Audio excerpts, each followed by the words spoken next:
नमस्कार शेतकरी बंधूंनो, स्वागत आहे आपलं कृषी संपत्तीमध्ये. आणि मित्रांनो, आपल्या संपूर्ण राज्यभरातील शेतकरी बांधवांसाठी एक अत्यंत महत्त्वाची माहिती देणारा हा व्हिडिओ आहे. आणि अतिशय महत्त्वाची अपडेट म्हणजे की आपल्या देशाचे केंद्रीय कृषी मंत्री शिवराज सिंह चौहान यांनी सोमवारी म्हणजे की 11 तारखेला आपल्या राजस्थानमधील एका कार्यक्रमातून आपल्या देशातील जवळपास 35 लाख शेतकऱ्यांच्या खात्यामध्ये 3,900 कोटी रुपयांचा पीक विमा जो आहे तर तो जमा केलेला आहे. आणि मित्रांनो, याच वेळी आपल्या महाराष्ट्रातील शेतकऱ्यांच्या खात्यामध्ये या हिशोबाने जर पाहिलं तर जवळपास 16 लाख शेतकऱ्यांच्या खात्यामध्ये 506 कोटी रुपये जे आहेत ते जमा करण्यात आलेले आहे. परंतु अतिशय एक महत्त्वाची अपडेट म्हणजे की हे 506 कोटी रुपये जे आहेत ते काही शेतकऱ्यांच्या खात्यामध्ये जमा झालेले आहेत.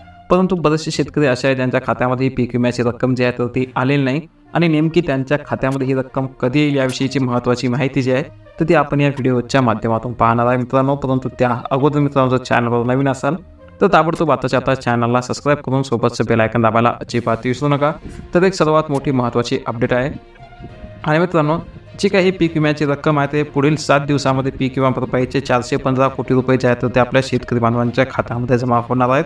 जर आपल्या खात्यामध्ये रक्कम अजून जरी जमा झाली नसेल तर निश्चिततः पुढील 7 दिवसामध्ये ही रक्कम जी आहे तर ती आपल्या खात्यामध्ये जमा होईल. जवळपास 415 कोटी रुपये जमा होतील अशी माहिती कृषी विभागातील सूत्रांनी दिली आहे. आणि विशेष म्हणजे की सोमवारी दिनांक 11 तारखेला पीक विमा भरपाईचे 506 कोटी रुपये जे आहेत ते जमा करण्यात आलेले आहेत. आणि आपल्या शेतकऱ्यांना एकूण 921 कोटी रुपये देणे जे आहेत ते बाकी होते. आणि मित्रांनो, जे आपले केंद्रीय कृषी मंत्री शिवराज सिंह चौहान आहेत तर यांनी सोमवारी राजस्थानमधील एका कार्यक्रमामध्ये ही जी काही रक्कम आहे तर ती आपल्या शेतकऱ्यांच्या खात्यामध्ये थेट डीबीटीद्वारे हस्तांतरित केली आहे. आणि त्यामुळे आपल्या देशातील शेतकऱ्यांची जवळपास 7,500 कोटी रुपयांची भरपाई जी आहे तर ती थकीत आहे. आणि ती भरपाई पुढील टप्प्यामध्ये मिळेल असं कृषी मंत्र्यांनी सांगितलं आहे. तर मित्रांनो, आपल्या राज्यात जवळपास भरपाई थकत असलेल्या सर्व जिल्ह्यामध्ये काही शेतकऱ्यांच्या खात्यात भरपाई जमा झाली असली तरी काही शेतकऱ्यांची भरपाई अजूनही थकीत आहे. आणि मित्रांनो, त्यामुळे आत्तापर्यंत मंजूर झालेली आणि देय असलेली विमा भरपाई जी आहे तर ती 921 कोटी रुपये होती. आणि त्यापैकी अजून 415 कोटी रुपये आपल्या शेतकऱ्यांना मिळणे बाकी असून हे जे काही 415 कोटी रुपये शेतकऱ्यांना मिळणे बाकी आहे तर ते पुढील 7 दिवसांमध्ये टप्प्याटप्प्याने देण्यात येतील असं सूत्रांनी सांगितलं आहे. आता मित्रांनो, जर आपल्या खात्यामध्ये रक्कम आली किंवा नाही नक्की कमेंट सांगा.